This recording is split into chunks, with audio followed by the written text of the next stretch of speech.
Hey everyone, कैसे हैं आप सभी लोग। उम्मीद है आप सभी लोग अच्छे होंगे और आपकी पढ़ाई अच्छे से चल रही होगी। Welcome back to my YouTube channel. And आज की वीडियो में हम बात करने वाले हैं नॉन टेक्निकल सिलेबस के बारे में। जितने भी हमारे पैरामेडिकल कोर्सेज में गवर्नमेंट एग्जाम्स हो रहे हैं आजकल, जितनी भी वैकेंसीज आ रही हैं सरकारी नौकरी के लिए, जो भी भर्तियां निकाली जा रही हैं, उनमें हमारा नॉन टेक्निकल सिलेबस क्या पूछा जाता है उसके बारे में बात करेंगे। Mainly for M CRE 2026। अभी 2026 में वैकेंसीज आने वाली हैं हमारी सीआरई की, जो कि बहुत अच्छी पोस्ट निकाली जाती है। लास्ट 3 साल से बहुत अच्छे से इसमें वैकेंसीज आ रही है और बहुत सारे बच्चों को सिलेक्शन मिल रहा है, जो कि सरकारी नौकरी का सपना देखने वाले कैंडिडेट्स, उनके लिए एक बहुत अच्छी अपॉर्चुनिटी होती है, जिसमें एम सीआरई 2026 में अलग अलग पैरामेडिकल फील्ड में वैकेंसीज निकाली जाती है। और उसमें आपको अगर आप अच्छे से तैयारी करते हैं तो आपको एक अच्छे इंस्टीट्यूट में एक गवर्नमेंट जॉब की अपॉर्चुनिटी मिलती है। तो आज का जो हमारा वीडियो का टॉपिक है मेन, उसमें हम नॉन टेक्निकल सिलेबस के बारे में पता करेंगे। बहुत सारे स्टूडेंट का ये कंफ्यूजन रहता है कि नॉन टेक्निकल सिलेबस क्या है, उसमें क्या पूछा जाएगा। और आजकल जितने भी एग्जाम्स हो रहे हैं, जितने भी किसी भी फील्ड में ले लो, रेडियोग्राफर में ले लो, ओटी टेक्नीशियन में ले लो, फार्मासिस्ट में ले लो, या फिर लेबोरेटरी में ले लो, कहीं भी ले लो, हर जगह नॉन टेक्निकल हर एग्जाम में पूछा जा रहा है। रेयरली कोई ऐसा एग्जाम है जिसमें नॉन टेक्निकल नहीं पूछा जा रहा है। तो नॉन टेक्निकल का पार्ट इंपॉर्टेंट हो गया है आजकल एग्जाम्स में, तो आपको नॉन टेक्निकल पढ़ना ही पड़ेगा। जैसे कि पहले ये होता था कि आप नॉन टेक्निकल को स्किप कर देते थे, बट अब ये है कि आप नॉन टेक्निकल को स्किप नहीं कर सकते। आपको साथ के साथ नॉन टेक्निकल भी पढ़ना होगा। रीजन ये है कि ये आपकी ओवरऑल कट ऑफ को अच्छा बना देता है, मतलब आपके नंबर को बढ़ा देता है। अगर इसमें जो सिलेबस गिवन है उसमें से आप 50% भी करते हैं, तो समझ लीजिए कि आपके नंबर बहुत ज्यादा, मतलब बहुत बूस्ट हो सकते हैं। आप मतलब ये है कि अगर आप नॉन टेक्निकल को 50% भी तैयार कर लेते हैं तो वो आपके एग्जाम्स में बहुत ज्यादा हेल्पफुल रहेगा। तो आज की वीडियो में मैं नॉन टेक्निकल में क्या क्या पूछा जाता है और आपको कितना पढ़ना चाहिए उसकी गाइडेंस दूंगी अपने अकॉर्डिंग, जैसा कि मैंने पढ़ा था, मैंने अपने एग्जाम के टाइम में पढ़ा था और मैं उसको अप्लाई भी कर पाई थी। तो आज की वीडियो में मैं आपको यही बताने वाली हूँ कि आपको क्या क्या पढ़ना है नॉन टेक्निकल में। ये जो सिलेबस है, ये आपका एग्जाम्स जैसे पीजीआई या फिर KGMU, RRB, NHM, DMER, DSSB, ICMR, DSSB में तो 50-50 रहता है, मतलब 50% नॉन टेक्निकल और 50% टेक्निकल। तो इसमें बहुत ज्यादा इंपॉर्टेंट है कि आप नॉन टेक्निकल का आपको पढ़ना ही पड़ेगा। सारे ही एग्जाम्स में पूछा जा रहा है ऐसा नहीं है, कुछ एग्जाम को छोड़ दिया जाए, जैसे कि पीजीआई चंडीगढ़ में नॉन टेक्निकल नहीं पूछा जा रहा है। बट जितने भी सेंट्रल या स्टेट के जितने भी एग्जाम्स हैं, जितने भी सरकारी जॉब्स निकलती है या फिर कॉन्ट्रेक्चुअल निकलती है, तो सब में आपका नॉन टेक्निकल पूछा ही जाता है। तो आप इसकी स्किप नहीं कर सकते, आपको तैयार करना ही पड़ेगा। ठीक है, अब इसमें आपको पढ़ना क्या होता है वो देख लेते हैं। ये आपका मतलब जैसे कि आपका सीवीटी मोड, आजकल एग्जाम्स है सारे जितने भी है वो कंप्यूटर पे होते हैं, तो उनमें पूछा क्या क्या जाता है नॉन टेक्निकल सिलेबस में, जैसे कि जनरल इंटेलिजेंस मतलब रीजनिंग पूछी जाती है, जीएस पूछी जाती है, आपकी जीए या फिर जीके पूछी जाती है। नेक्स्ट आपका मैथ्स पूछा जाता है एंड इंग्लिश और हिंदी भी पूछी जाती है। कुछ एग्जाम्स में हिंदी पूछी जाती है, कुछ एग्जाम्स में हिंदी नहीं पूछी जाती, और कंप्यूटर भी पूछा जाता है। तो ये है आपके नॉन टेक्निकल सिलेबस के subject. Reasoning, GK, maths, Hindi, English और कंप्यूटर, इतने सब्जेक्ट आपके पूछे जाते हैं। और इनमें से कुछ ऐसे हैं जो चीजें आपको नहीं पढ़नी, बट कुछ इंपॉर्टेंट चीजें होती हैं जिनमें से क्वेश्चन पूछा ही जाता है, और वो क्वेश्चन आपका अगर आप उन चैप्टर्स को भी कर लेंगे तो आपके एग्जाम में थोड़ा बहुत तो आपका नॉन टेक्निकल कवर हो जाएगा। ठीक है, तो ये आपके मेन सब्जेक्ट रहने वाले हैं। एंड ये सब कुछ चैप्टर्स देख लेते हैं, जैसे कि रीजनिंग है। रीजनिंग में आपके ये जो मैंने चैप्टर दे रखे हैं ये आपको तैयार करने पड़ेंगे। मतलब ये है कि रीजनिंग आपको पढ़नी कैसे है, मैं आपको वो भी बता दूंगी।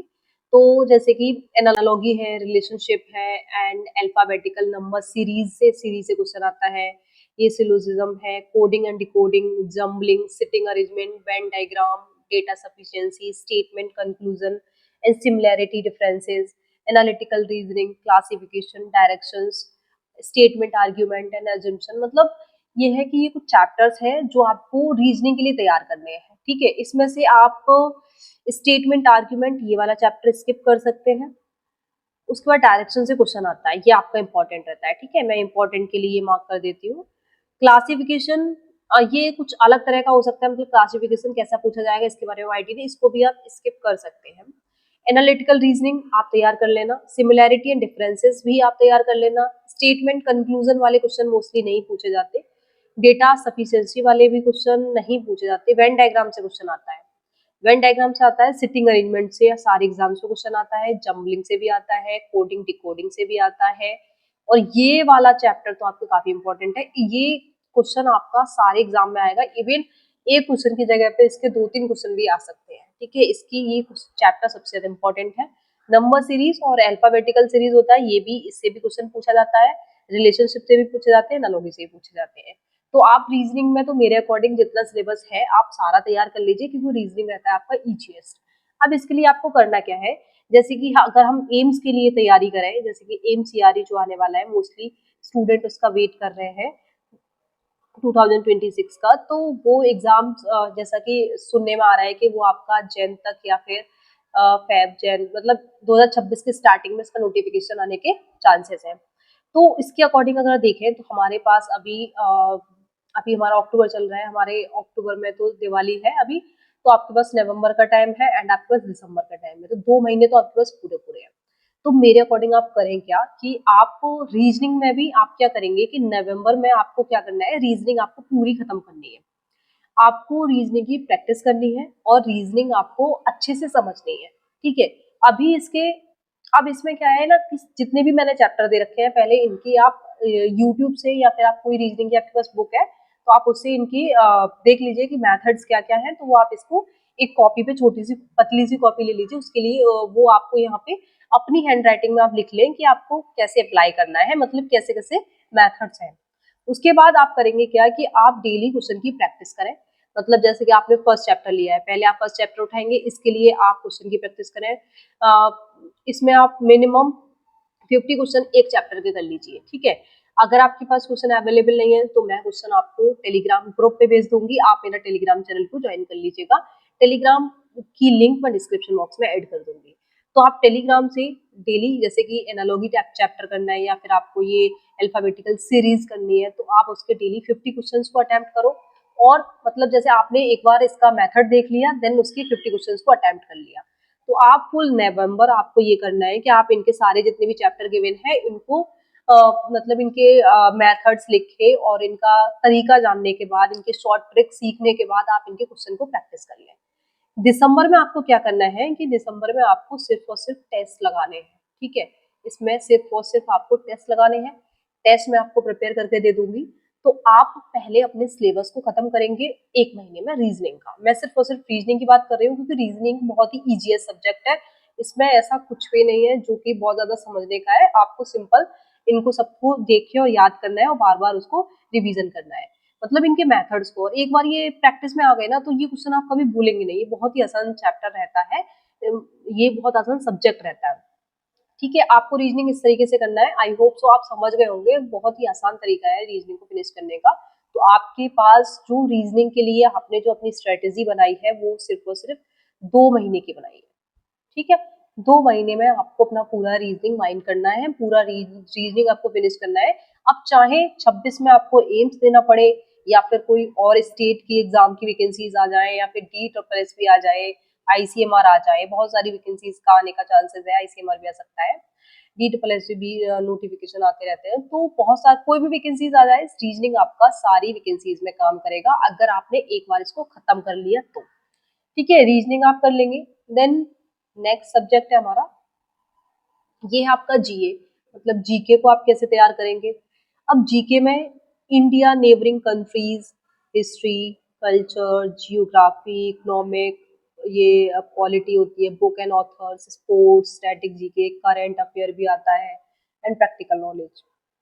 तो आपका जीके में बहुत ज़्यादा सिलेबस है, कह सकते हैं कि जीके एक समुद्र है, मतलब इसमें आप जो जितना पढ़ेंगे उतना कम, ठीक है। जीके में बहुत ज़्यादा सिलेबस रहता है, बट हमारे एग्जाम के पॉइंट ऑफ व्यू से अगर मैं एम्स की बात करूँ तो एम्स में जो जीके आया अभी इस साल के एग्जाम में 2025 में जीके आया, इजी आया, मतलब इसमें आपको बहुत डीप नहीं पूछा गया था, सुपरफिशियल इसमें पूछा गया। तो आप कर सकते हैं। जैसे कि हिस्ट्री का पार्ट है तो हिस्ट्री में से आप मिडिवल हिस्ट्री को कर लें, या फिर आप मॉडर्न हिस्ट्री से कुछ कुछ क्वेश्चंस पूछे गए थे और मीडिवल हिस्ट्री से भी पूछे गए थे, तो ये आपको करने पड़ेंगे। अगर आप पूरी तरीके से जीके को स्किप करना चाहते हैं तो आप वो भी कर सकते हैं, क्योंकि जीके ऐसा सब्जेक्ट है जो बहुत ज्यादा टाइम मांगता है कि आपको करना ही है। बट जीके आप लोग कर सकते हैं अगर आपके पास टाइम है तो। जीके के लिए मेरा कोई फोर्स नहीं है कि आपको जीके करना ही है, बट मैं अपने पॉइंट ऑफ व्यू से बताऊं कि अगर थोड़ा बहुत पढ़ना चाहें, जैसे स्टैटिक जीके से कभी कभी क्वेश्चन आता है, एंड इसका सबसे पहली बात तो इसका ना कुछ कंफर्मेशन नहीं है कि क्वेश्चन कहाँ से पूछा जाएगा। हिस्ट्री आप कर सकते हैं, हिस्ट्री में आप मॉडर्न हिस्ट्री पढ़ लीजिएगा अच्छे से, एंड स्पोर्ट्स, ये static GK, sorry static GK and sports भी पढ़ सकते हैं। तो आप इसमें से कुछ चीजें कर सकते हैं, बट क्या पूछा जाएगा उसकी कोई गारंटी नहीं है। तो जीके आप अपने अकॉर्डिंग देख लीजिए कि क्या करना है, बट आप जो मैंने आपको लिख के दिया है आप इसको कंप्लीट कर सकते हैं। फिर मैं एक ही बात बोलूंगी कि आपके पास सिर्फ और सिर्फ 2 महीने हैं, 2 महीने में आपको अपना सिलेबस खत्म करना है। और मेरा जो टारगेट है, जो मैं चाहती हूँ उसका ये है कि आप 2 महीने में अपना नॉन टेक्निकल टेक्निकल पार्ट को फिनिश कर लें, फिर 26 में कोई भी वैकेंसी आए आपका सिलेक्शन होना चाहिए, आपका नंबर आना चाहिए और आपका सरकारी नौकरी का सपना पूरा होना चाहिए। तो 26 में जो भी एग्जाम आएगा आप उसको क्वालिफाई करेंगे और आपका सिलेक्शन होगा। ठीक, तो जीके का आपने देख लिया। नेक्स्ट है आपका मैथ्स। ये एक इम्पॉर्टेंट है, इसके लिए मैं आपको इम्पोर्टेंट मार्क करूंगी। कुछ लोग मैथ से भागते हैं, इवन सारे स्टूडेंट भागते हैं, क्योंकि ये सब पैरामेडिकल स्टूडेंट है, ये बायो बैकग्राउंड से स्टूडेंट्स हैं, तो कोई भी नहीं पढ़ना चाहता कि मैथ्स किसी को पल्ले नहीं पड़ता। बट मैं ये कहूंगी कि मैथ्स एक इम्पॉर्टेंट है इन एग्जाम्स के लिए। उसका रीजन ये है कि आप जितना मैथ्स पढ़ेंगे, आप जो भी चैप्टर तैयार करेंगे, वो चैप्टर आपका तैयार हो जाएगा और उससे अगर क्वेश्चन आएगा तो आप उसके फॉर्मूला को या फिर उसकी प्रैक्टिस को आप उसको अप्लाई कर पाएंगे। तो मेरा मानना ये है कि जैसे कि मैंने बताया कि एम्स के लिए आपको जो पढ़ना है वो क्या करना है कि 2 महीने का आप सोच के बैठे हैं। ठीक है, 2 महीने का आप सोच के बैठे हैं, इसमें आपको अपना सिलेबस खत्म करना है नॉन टेक्निकल का। तो मैंने कुछ चैप्टर्स लिखे, जैसे कि number system, ratio proportional, board mass, percentage, decimal, mensuration, fractions, boat and streams, LCM, time and distance, percentage, profit loss, mensuration, and जो भी मैंने यहाँ चैप्टर लिखे हैं ये सारे चैप्टर इंपॉर्टेंट है फॉर एम्स सीआरई 2026। अब इसमें से क्वेश्चन आते हैं और हर बार पूछे जाते हैं, तो आपको इनको सबको करना पड़ेगा, बट आपको किस डायरेक्शन में करना है। अब मैथ्स को आप बिल्कुल एसएससी की तरह लेके बैठ जाओ कि एसएससी वाला मैथ पूछा जाएगा, ऐसा नहीं है। मैथ आपका पूछा जाता है बेसिक। ये बहुत ही सही है कि आपका मैथ्स में बेसिक्स ही पूछे जाएंगे, बहुत ज्यादा टफ नहीं पूछा जाएगा। तो जो लोग बायो बैकग्राउंड से होते हैं वो लोग भी 10th तक मैथ पढ़ के आए होते हैं और उनके लिए मैथ कवर करना आसान रहता है अगर आप टाइम देंगे। अब आप सोचे कि मैथ बिल्कुल नहीं पढ़ेंगे फिर आपका कंप्लीट हो जाएगा, तो ऐसा नहीं है, मैथ के लिए भी आपको टाइम देना पड़ेगा। तो ये जो मैंने चैप्टर आपको दिए हैं, आप इन चैप्टर्स को कंप्लीट करेंगे और कंप्लीट करने के बाद आप इन सारे चैप्टर्स की प्रैक्टिस करेंगे। साथ के साथ प्रैक्टिस भी कर सकते हैं बाद में भी। आपके पास है 2 महीने का टाइम। अब आप सोचे कि 2 महीने का टाइम बहुत कम है, नहीं है कम। आप लोग अच्छे से 2 महीने में सारे अपने चैप्टर्स को कंप्लीट करो। आप चैप्टर्स को कंप्लीट करने के लिए भी आपको ऐसा नहीं करना है कि आप नोट कॉपी लेके नोट्स बनाने बैठे हैं सारे चैप्टर्स की, ऐसे नहीं करना है। करना क्या है, जैसे कि नंबर सिस्टम में जो भी टॉपिक्स हैं, जैसे कि इसमें यूनिट डिजिट है, यूनिट डिजिट पढ़ेंगे, डिविजिबिलिटी पढ़ेंगे, या फिर आप इसमें रिमाइंडर थ्योरम पढ़ेंगे। तो जो भी पढ़ें आप उसके आपको सिर्फ एक कॉपी बनानी है। इस कॉपी में आपको सिर्फ और सिर्फ फॉर्मूलाज लिखने हैं और कुछ मत लिखना। नंबर सिस्टम क्या फॉर्मूला, जो भी टॉपिक उसमें गिवन है आप उनके फॉर्मूलाज लिखना। रेशियो प्रोपोर्शन में भी आपको यही करना है, बोर्ड मास, परसेंटेज, है ना। और जो चैप्टर्स आपके इंपॉर्टेंट हैं, जैसे कि मैं इंपॉर्टेंट मार्क कर देती हूँ, आपका परसेंटेज हुआ, आपका ये इंपॉर्टेंट पार्ट है, एंड प्रॉफिट लॉस, मेंसुरेशन से भी एक ये मेंसुरेशन जो होता है ये आपका फॉर्मूला बेस्ड होता है, मतलब इसमें सिर्फ और सिर्फ आपको फॉर्मूला रट के जाने हैं। 2D से आज पूछा जाता है मोस्टली, तो यही पूछा जाता है, इंपॉर्टेंट तो यही है। बट आप इसमें 3D भी तैयार कर सकते हैं, इफ इन केस के आपका 3D से कोई क्वेश्चन पूछा गया है तो आप वो भी कंप्लीट कर सकते हैं। तो आपका जो परसेंटेज 2 बार लिखे, percentage, time and distance, HCF, LCF, ये इंपॉर्टेंट चैप्टर्स हैं। ठीक है, तो ये इंपॉर्टेंट चैप्टर्स जितने भी हैं आप उसमें से अच्छे से कर सकते हैं। जैसे इधर देखे जाए तो ये है आपका स्पीड, टाइम एंड डिस्टेंस, और एज से भी क्वेश्चन आता है, कैलेंडर से भी आता है, स्टैटिस्टिक्स से आता है, सिंपल ये एसआई और SI CI आता है, और ये आपके स्टैटिस्टिक्स भी आता है। ठीक है, इससे भी क्वेश्चन पूछा जाता है। इससे मैथ्स में नहीं, कभी कभी इसमें साइंस जो पार्ट आता है किसी किसी एग्जाम में, जैसे RRBA जो होता है, तो उससे उसमें से क्वेश्चन पूछा जाता है। ये वाला चैप्टर इससे आप स्किप कर सकते हैं, टिकनो नहीं पूछी जाती ये पैरामेडिकल में। तो आप मैथ्स को, आप मैंने बताया था आपको सिंपल तरीका है कि आप क्या करेंगे, चैप्टर वाइज आप पहले इनके फॉर्मूला नोट करेंगे और डेली आप इनके 10 क्वेश्चन प्रैक्टिस करेंगे। मैं यहाँ पे लिखती हूँ 10 क्वेश्चन प्रैक्टिस करनी है आपको डेली। अब आप सोचेंगे 10 क्वेश्चन प्रैक्टिस करेंगे, बट प्रैक्टिस करें कहाँ से? तो मैं आपको प्रोवाइड करूंगी क्वेश्चंस मैथ चैप्टर्स के। जितने भी चैप्टर्स हैं मैं सारे चैप्टर्स के क्वेश्चन प्रोवाइड करूंगी, अगर आप तैयारी करेंगे तब। अगर आप नंबर सिस्टम को लेंगे तो आप नंबर सिस्टम के मैं आपको क्वेश्चन सेंड करूंगी, सिंपल क्वेश्चन सेंड करूंगी जो एग्जाम में आते हैं, जो एग्जाम ओरिएंटेड है, वही क्वेश्चंस आप प्रैक्टिस करेंगे।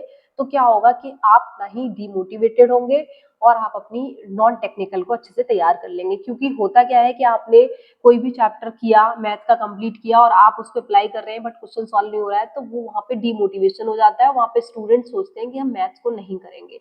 तो हमारा करने का मतलब ये है, कहने का मतलब ये है कि आप जो प्रैक्टिस करेंगे वो एग्जाम ओरिएंटेड क्वेश्चंस की प्रैक्टिस करेंगे। तो इजी क्वेश्चन रहेंगे, बेसिक्स रहेंगे, तो बेसिक से हम पूछा जाता है एग्जाम में, उसी के लेवल का हम पढ़ेंगे। ठीक है, तो आपको मैथ्स पढ़ना है और मैथ्स आपका इंपॉर्टेंट है। एक आपका मैथ्स और दूसरा आपका रीजनिंग, ये दो सब्जेक्ट बहुत इंपॉर्टेंट है, इनको तो आप स्किप करना ही मत। क्योंकि ये होते हैं आपके नंबर गेनिंग, कह सकते हैं कि आप आपका नंबर इसमें कटेगा नहीं। अगर आपने किया है जीके, ऐसा पार्ट है कि वहां आपने क्वेश्चन लगाया और थोड़ा भी आप डाउट में है तो आप वहां पे आपका क्वेश्चन नेगेटिव में चला जाएगा। बट मैथमेटिक्स एंड रीजनिंग ऐसे हैं कि उनमें से आप सोल्यूशन उसका सॉल्व करते हैं तो वो अच्छे से आता है, तो आपको एक कॉन्फिडेंट रहता है कि आपने क्वेश्चन जो लगाया है वो सही लगाया है। तो ये इंपॉर्टेंट होते हैं दोनों। नेक्स्ट आपका इंग्लिश है। अब इंग्लिश किसी एग्जाम में पूछा जाता है, किसी में नहीं, बट रीजनिंग मैथ्स और आपका जीके, ये तीनों सारे एग्जाम से पूछा जाते हैं। इंग्लिश, हिंदी, कंप्यूटर का आपका ऑप्शन होता है। तो इंग्लिश में आप बुकैब पढ़ें, one word substitution, sentence structure और ये पैसेज, आई नो, तो इसमें ये पार्ट ऑफ स्पीच, तो बहुत सारी चीजें हैं, इडियम फ्रेजेस, ये इम्प्रूवमेंट, एंड टू, ये active passive, direct indirect, spot the error, close passage. तो इसमें ना क्या है कि बहुत सारा सिलेबस है, अब इसमें हम बहुत सारा भी नहीं पढ़ सकते। तो इंग्लिश के लिए भी आपका ये ऑप्शन है कि आप इंग्लिश को भी स्किप कर सकते हैं अगर आप कवर नहीं कर पा रहे हैं। बट मेरा मानना ये है कि आप थोड़ा थोड़ा, कोई भी ऐसा सब्जेक्ट ना हो जिसको आप कंप्लीटली स्किप करें। आपको सब्जेक्ट कंप्लीट करने चाहिए, आपके पास टाइम है तो आप उसके अकॉर्डिंग पढ़ाई कर सकते हैं। वन वर्ड सब्स्टिट्यूशन, एंटो, साइनो, ठीक है, एंटो साइनो, मतलब जो बुकैब का पार्ट होता है, बुकैब का पार्ट होता है जो इजी पार्ट होता है, आप उसको कवर कर लें। दूसरा आप एक्टिव पैसिव को कवर कर लें और डायरेक्ट इनडायरेक्ट को कवर कर लें, और एक ही क्लोज पैसेज है।